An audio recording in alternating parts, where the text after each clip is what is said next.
We're in a sort of like a two-part series within the sermon around marriage and singleness and celibacy and betrothal and what a good thing sex is within the confines of marriage. It's a great thing. And yes, out of this, some interesting conversation happened at life groups and at our life group. And I know that this is a nuanced space. I know there are medical reasons and all sorts of stuff that makes this complicated.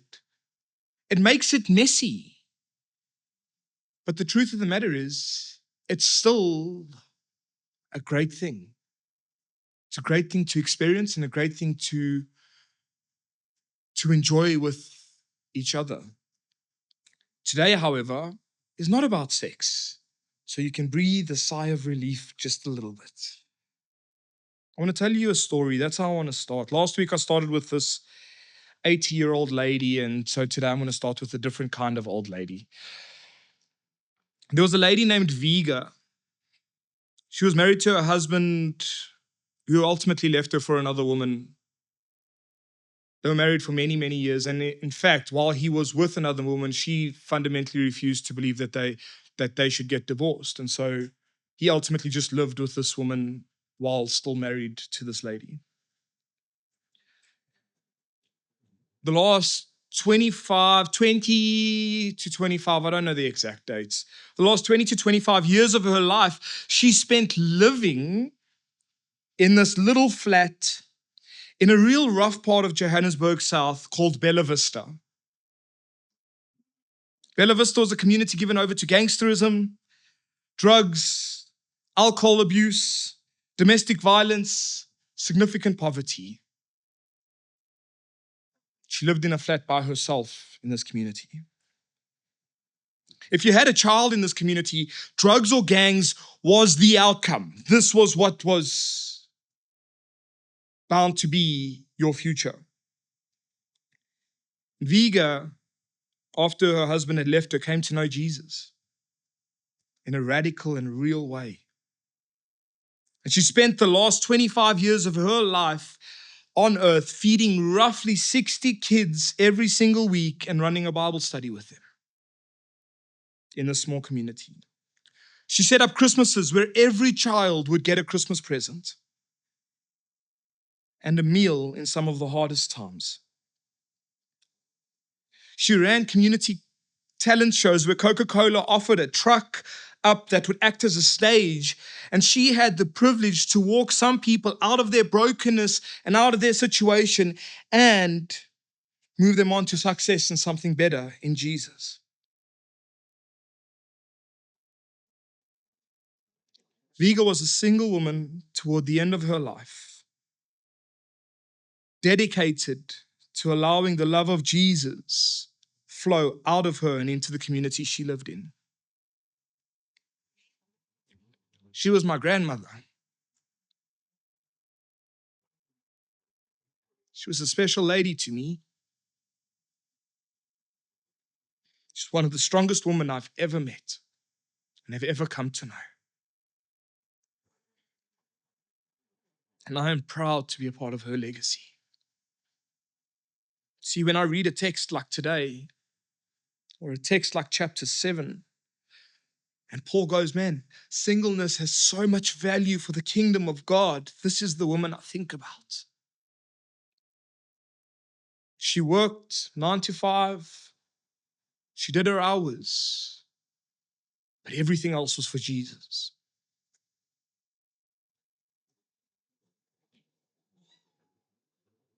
Now, as we consider this text, there's so much technicality and complications. Commentators would write and they would say, this is probably the most difficult and controverted section within this letter alone.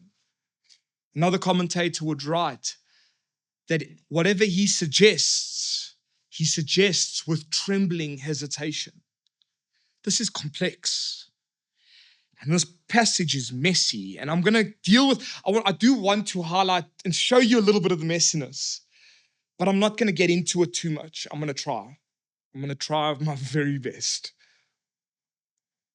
But I do enter into this space today wanting you to completely understand that I hold very little certainty either way. And I think the principles are there, no matter which way you sort of translate it. But the reality is it's complicated and I'm not smart enough to unpack what that looks like. That's just the truth of it. But we do want to answer 3 questions. And the questions are, well, who is Paul talking to? What is Paul saying? And why is he saying this? As we consider this, we need to just shoot back a little bit and think about verses 17, verse 20, and verse 24, right? Only let each person live a life that the Lord has assigned to him and to which God has called him. Verse 20 says, each one should remain in the condition in which he was called. And verse 24, so brothers, in whatever condition each was called, let him remain there with God.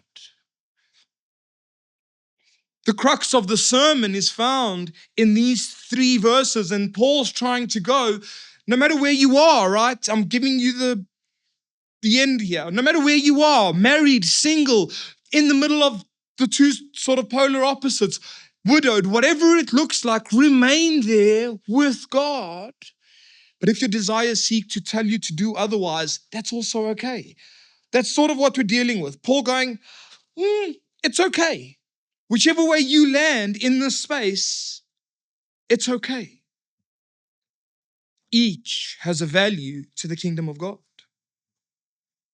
And so we open in verse 25. Now concerning the betrothed, I have no command from the Lord. Sorry, I should have made it a bit bigger than that.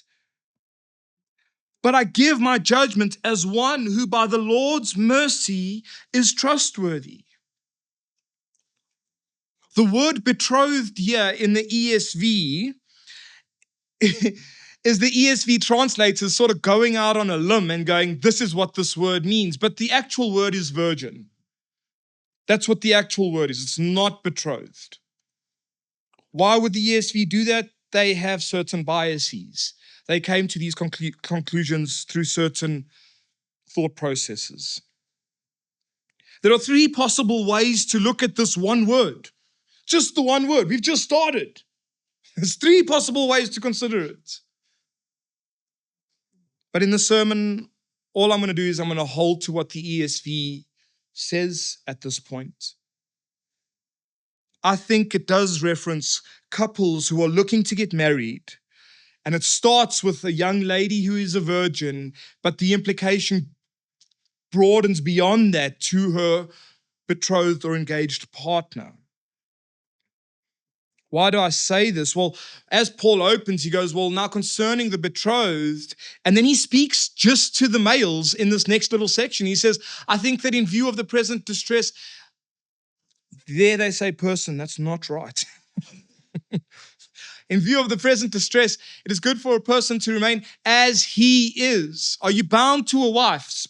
Speaking to the male, do not seek to be free. Are you free from a wife? Do not seek a wife. But if you do, you have not sinned. He's speaking to the males here because in cultural times, the males were the ones who were engaging in this process. They were initiating what this process looks like.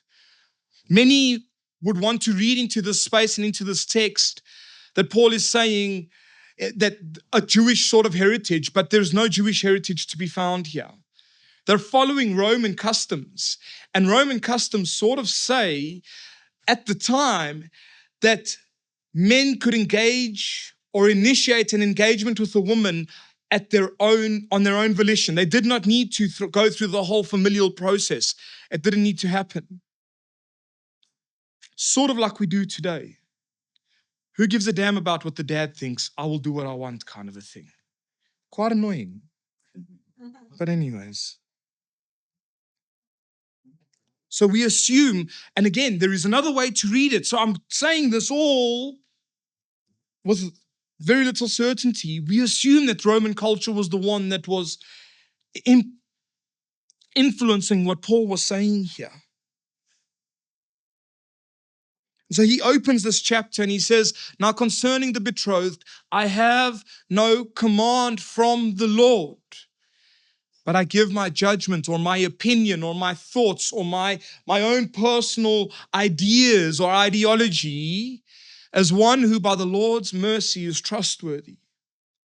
One of the commentators pointed out, and I think it's so fascinating, that Paul, who had apostolic authority, who by Jesus himself was commissioned to go and spread the gospel to all the world, does not use this authority. He doesn't appeal to his own authority. He sort of goes, it's by God's mercy that I offer this. And I think the complex nature of this space is that Paul's going, because of the mercy given to me, my judgment is going to be one that's extended in mercy to you as well.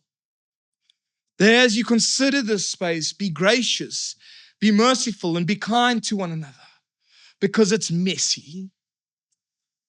It's messy for a whole lot of reasons. And so what is read here should be viewed as a space of mercy. Mercy in the previous week, where it's this pressure and this idea of the world coming out, and this idea of the world of the church extending itself, saying, man, we shouldn't be having sex with anybody because that is giving over to your base desires. But you know what? If you really need to, you can go to the prostitutes and have sex. And Paul's going, well, hold on. Don't do that. Remain as you are in your married state, whatever that married state looks like, and enjoy sex with each other. But if you're single, or if you're celibate, or if you're divorced, whatever you may be merciful to each other. There's not one that is above the other.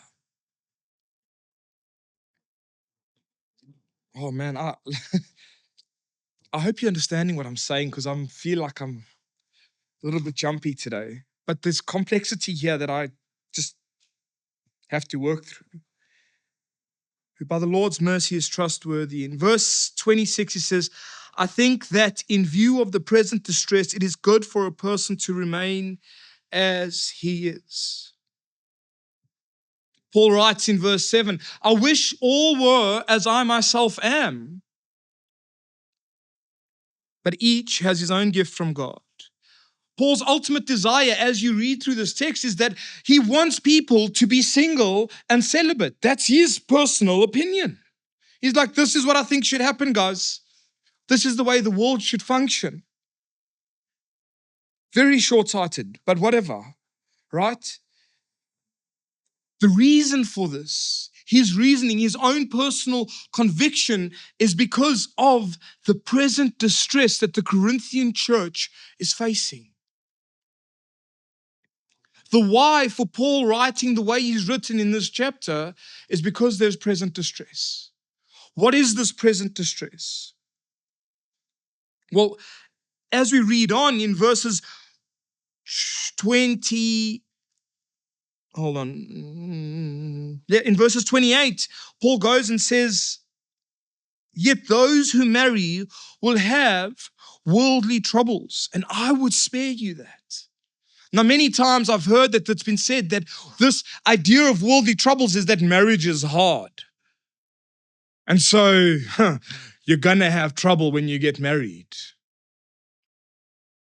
Some guys are like, women, they be crazy, right? But this is not what Paul is saying. It's unfair to offer this assumption. It's unfair to place that on this text, because that's not what Paul is saying. In fact, the present distress that you find within the Corinthian church is directly linked to this idea of the worldly troubles that marriage would bring about for the individual, both the husband and the wife. Is marriage difficult? Yes, it absolutely is.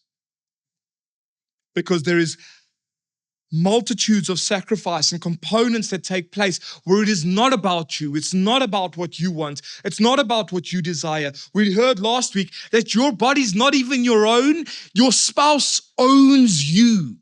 That's the language that's being used here. That's pretty hardcore. And some of us kick against that, going, no one owns me. Yeah, sure. To our modern sensibilities, it's painful. But Paul's principle is that marriage is difficult, not because your wife or your husband are crazy, but because you've got to give of all of who you are. Every bit of you belongs to the other person. Because that's how intimacy is stirred. And when we think about that, and then you say, but I'm so broken. I've got so many issues working into this. Yeah, marriage is messy. But that's not the worldly troubles that Paul is alluding to here. That's not what Paul is trying to say to us.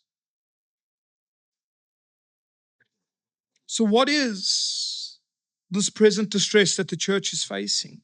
Why is Paul saying what he's saying in this chapter? The answer to this question is layered, really layered. So I'm going to try. I'm going to try and give you 4 things that all could be true on their own, and they all could be true together. Okay? 4 things. 1, in the most immediate way, I think that Paul, when he talks about this present distress that the church was undergoing, he talks about the significant internal challenges that the church is facing. That the son is sleeping with his mother or stepmother. I think we say stepmother to make us feel a bit better, but the translation says mother, so that's just messed up. Really. So the son is sleeping with his mother. The men are off at the prostitutes all the time. People are taking each other to law cases. Men are eating food that's served to idols. And how wrong is that? And all of this is going on in this little church. Paul's going, come on, marriage, I don't think, whether you're married or single, let's not make this a big deal. Just stay as you are until we figure this all out. I absolutely think that's at play. The second thing that we see, thanks to Nathan, I actually picked this up. In Acts chapter 18, there's also significant religious opposition within the church. In Acts 18, the Jewish people are consistently persecuting the Christians of the church within Corinth. So much so that the proconsul of Corinth, of Achaia, says, this is not even my issue, guys. This is an internal dispute. Sort it out between yourselves. Don't bring it to me. But there is this religious opposition that's at play here. The other thing that's at play is that Nero's in power. Nero, the guy that sort of made torches out of humans in his gardens because they were Christian, this guy. Yeah, he's coming to power. He's only been in power by the time this letter's been written for about 2 years. But the reality of the fact is that he openly dislikes Christians. And in fact, most of the Roman society felt that Christianity was actually atheistic because it denied all of their polytheistic gods and it only served one God. And this was undermining Roman society as they knew it. So persecution was simmering, and I wonder if Paul's going, this is touch and go right now. But finally, I also think that Paul is certainly wanting the Corinthian believers and wants us by extension to look at all of these things in light of the fact that since Jesus' resurrection, we have entered into the era of the end times. The eschaton. The end has begun. Jesus' resurrection has made it so. You've got to import all of this into reading this passage, into understanding that Paul's going, the present distress that you face, the worldly troubles that you're going to have. He goes on in verses 32. Or 29, he says, this is what I mean. The appointed time has grown very short. From now on, let those, it's very hyperbolic, so don't go, that's a contradiction. You see, Paul contradicts himself. Let's just let the hyperbole be hyperbole. Those who have wives should live as if they had none. Never mind. Those who mourn as though they were not mourning, those who rejoice as though they were not rejoicing, those who buy as though they had no goods, and those who deal with the world as though they had no dealings with it, for the present form of this world is passing away. Paul is saying that the word time here, there's two words in the Greek for time. One is chronos, which is just our regular understanding of how time flows. It's a linear thing. The second is kairos. Kairos, determining what we mean, what kairos means is era or period or a season. Paul is saying the kairos has come, the era is here, the end has begun. We need to view this world in light of all of these things. So from now on, don't take any of what I'm about to say literally, because I'm making a point. Live as if the end has come. Let that be the perspective with which you view all of these things. It's not about celibacy as some great spirituality. It's not about marriage as something that's so much better than being single. It's not about that. It's about the fact that whatever we do with the view that Jesus is coming. And we want to live in this world for his glory and for his honor, no matter what we do. So remain as you are.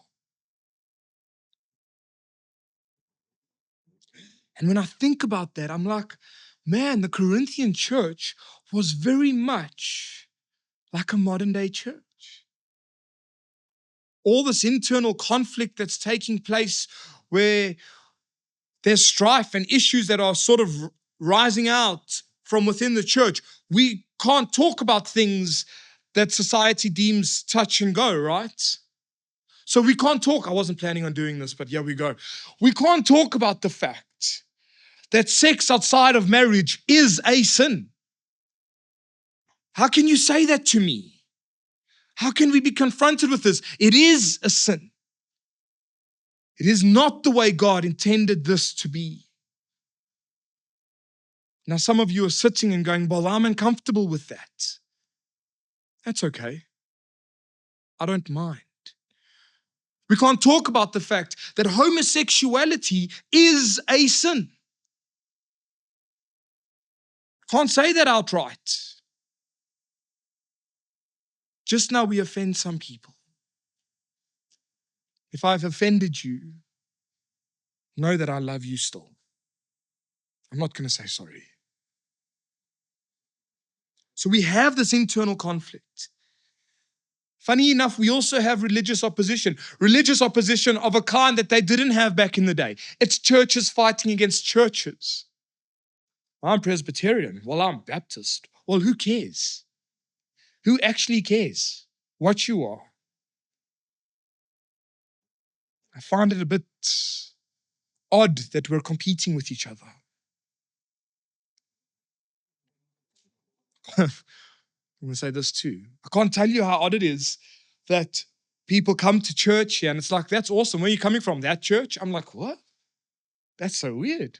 Now I know it's more nuanced than that. But this is what we do, right? I don't like this church. You know where I'm going? To that church.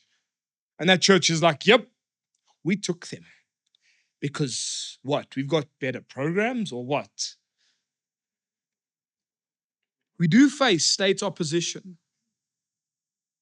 You might not believe that, or you might believe that to a way too far a degree, but we do.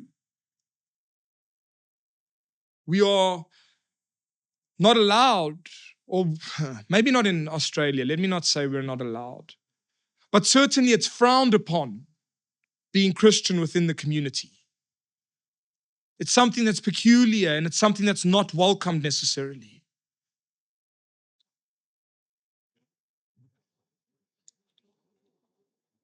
You see, We currently live as a church, like the Corinthian church did, in the in-between. I'm not saying that Christ is coming back soon. I've been hearing that for the last 25 years. I don't know. I have no clue. He is coming back, I know. We need to live understanding that we are a church that lives in the in-between. We are going to be a church that is at odds with this world. One of the things that struck me when the Black Lives Matter movement came out, I'm putting myself in there today, right? But here we go. Here we go, right? Maybe Nate will send me home this week. I don't know. But one of the things that struck me is that they were fundamentally against this idea of the nuclear family, of marriage between a man and a woman. And I was like, whoa, that's fundamentally against what we as Christians stand for and believe. And I look at it and I consider it and I think about it and I'm going, yeah, we're going to be at odds with the way this world thinks.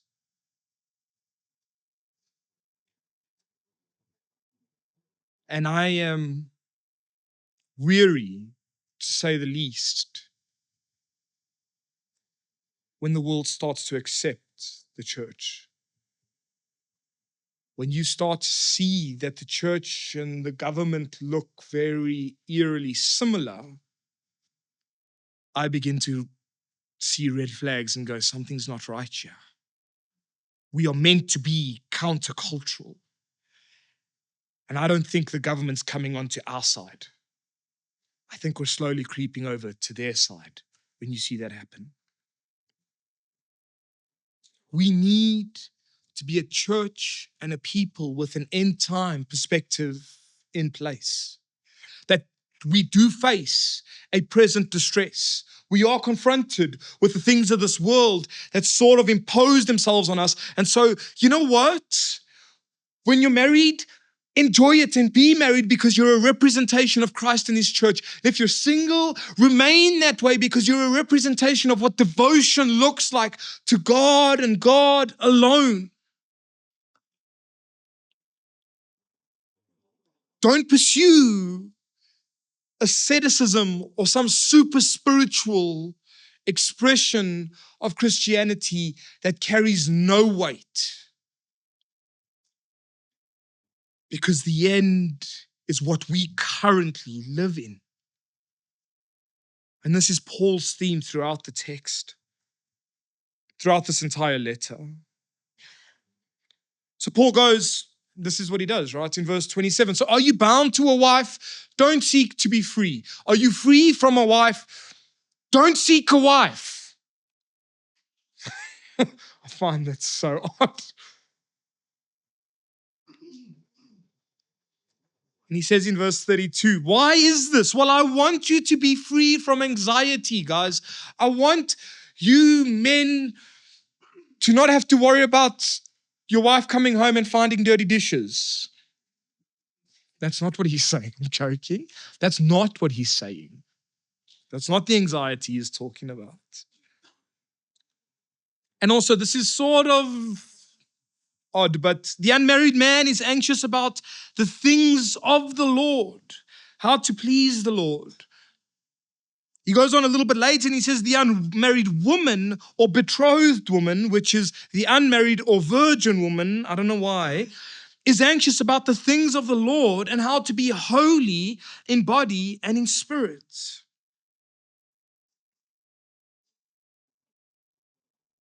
Singleness is of great value.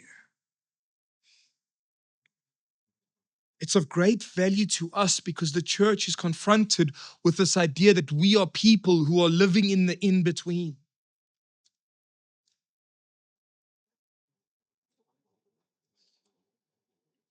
But the other instances that Paul is saying here is that singleness is of value.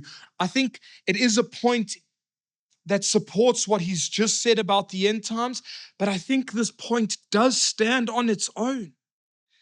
Singleness is of value because that single people do not carry the concerns and responsibilities that couples carry. They don't. Married people might go, whatever. It's the truth. In wartime, and this is, I think, what Paul is trying to drive home. In wartime, when things have gone wrong, my primary concern becomes my wife and my kids. Becomes, how do I secure their safety? How do I look after them? And that is the same for Ash this way. She's not going, oh man, Nick, go be a man and shoot everybody. She's like, Nick, don't put yourself in danger. Because that is the concern we have for each other. If I was alone, I would have none of that. And this is what Paul is driving home. In the end times, when the thing in Jewish eschatology, the idea of the end times always brought with it an era of woe, of concern, of trouble. And Paul is going, man, when we are confronted with these kinds of things, it's going to be so much easier to be on your own. Doesn't make being on your own better or worse. It does make it easier. He's not making a moral statement here. He's being the pragmatist and he's going, there's a practicality that I'm trying to draw out of this. See, because men are wondering, how on earth do I please my wife? What is it that I've got to do to get that right? And women are probably wondering, how can I continue this pace of pleasing my husband? They're at odds with each other. Men not having a wife is just able to think about how he's going to please the Lord. Yeah, right. That's not true. Okay. It should be, and absolutely, that's right. It should be. But we are broken. But the idea that Paul is going is we are not bound as singles to these things. And so married couples do have it a little bit more complicated than that. He says, ladies are concerned with what it means to be holy in body and spirit. I remember reading this with Ash a couple of weeks ago because I needed a lot of input as we worked through this space because I was like, I'm going to need to talk to my wife about this. And we sort of was like, oh, so what? The husband must just is just worried about how to please the Lord, but the wife needs to worry about how to be holy in body and in spirit. It's like, what's with this, Paul, you sexist, right? But that's not what's actually being said here. Paul qualifies the statement that he gave to the men. This is how the Greek is written. It's beautiful. Paul qualifies the statement that he gave to the man, how to please the Lord, with this statement that both the men and the woman are focused on what it means to please the Lord in all holiness with their whole being, body and spirit. All of who you are should be dedicated to pleasing God. And as a single, you can do this so much better than a married couple can. That's just the truth. Their anxiety is rooted completely in this idea that they need to know how to please God. Paul says this not to restrict any persons or to lay a noose around anyone's neck. He's saying it to promote good order. I think it's the next. Yeah, there we go. Sorry, that's from verse 35. He's saying it to promote good order and undivided devotion.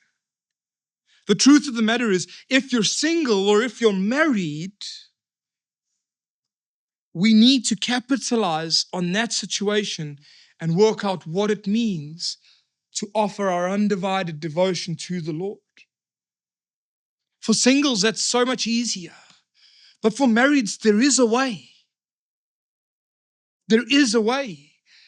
You offer your undivided attention to the Lord by being, as husbands, Christ to your wife. That is the way.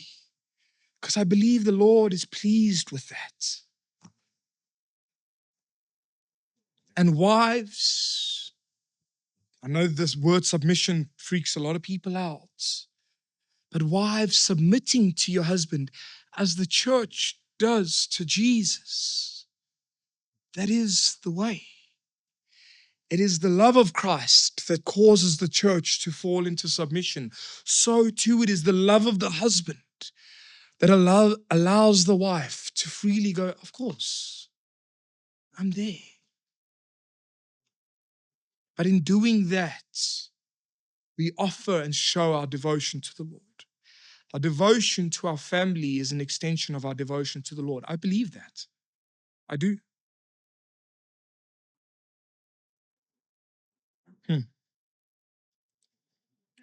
So Paul goes on, if anyone thinks that he is not behaving properly toward his betrothed, if his passions are strong and it has to be, let him do as he wishes, let them marry, it is no sin.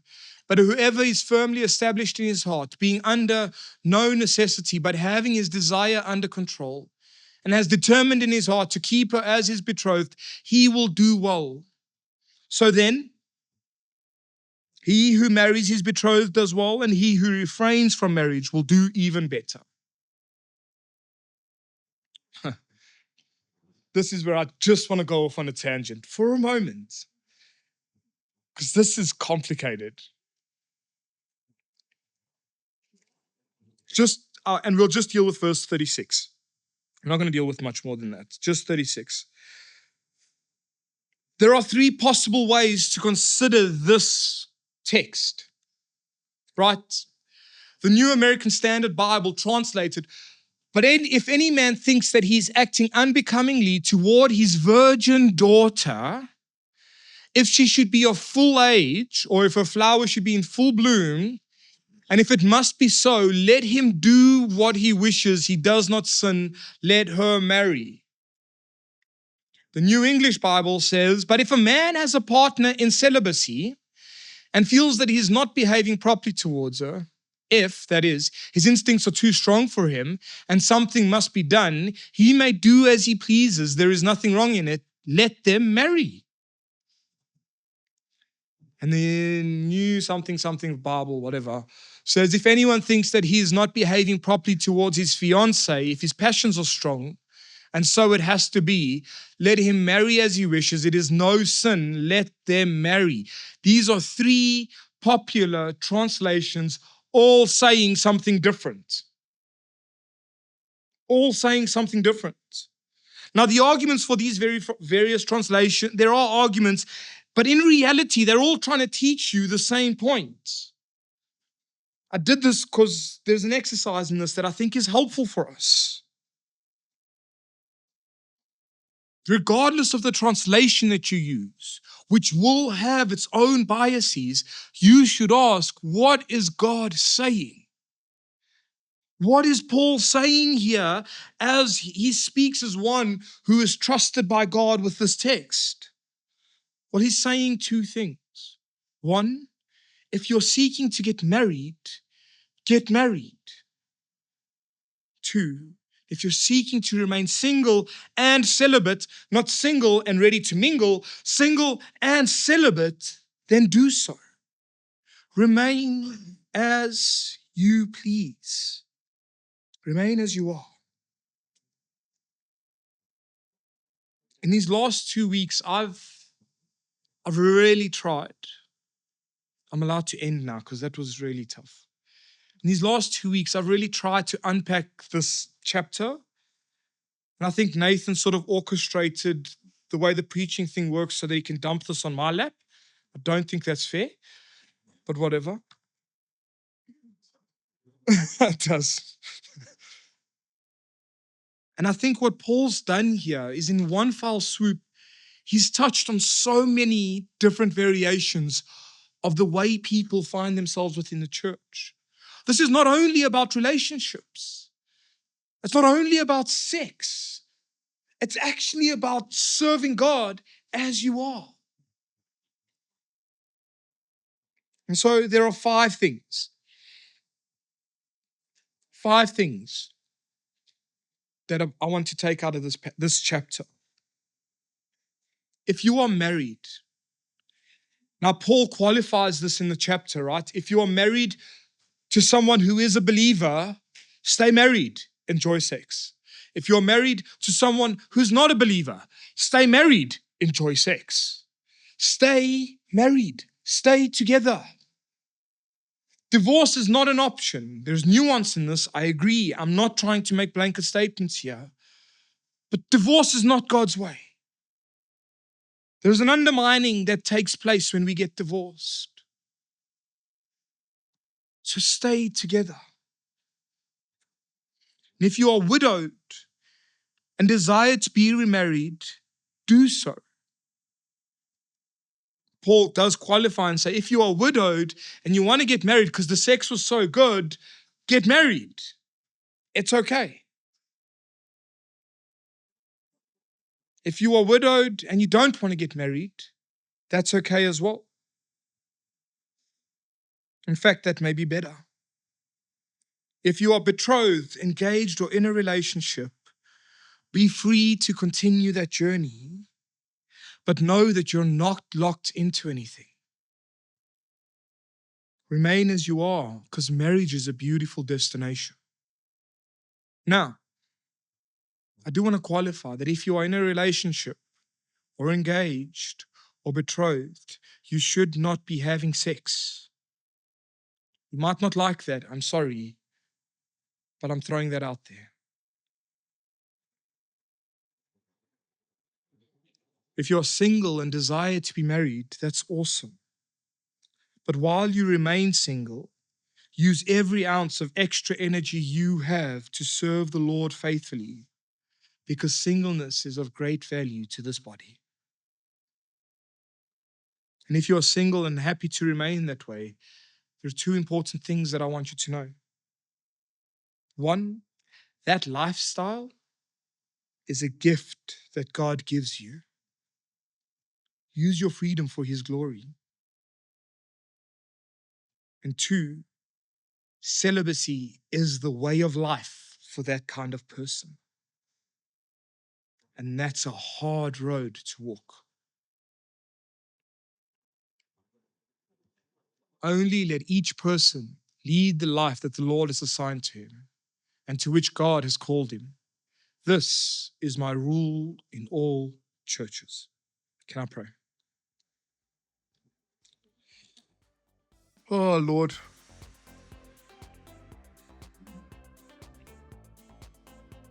It is with fear and trepidation that we